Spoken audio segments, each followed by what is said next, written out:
Hello everyone, welcome to the HardReset channel, and today I'm going to show you how to enable or disable the spotlight on your IMOU Cell 2 security camera. So basically the camera has this flash option, so this is basically the spotlight, and what we can do is we can enable it or disable it to turn on whenever it detects movement.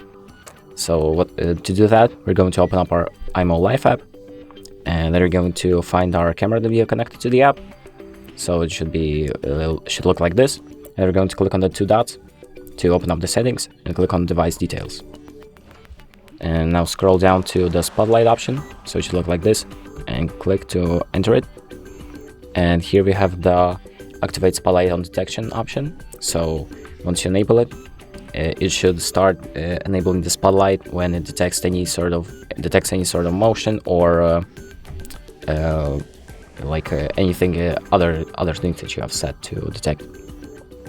And that's about it. Thank you for watching. I hope this video helped, and make sure to like and subscribe.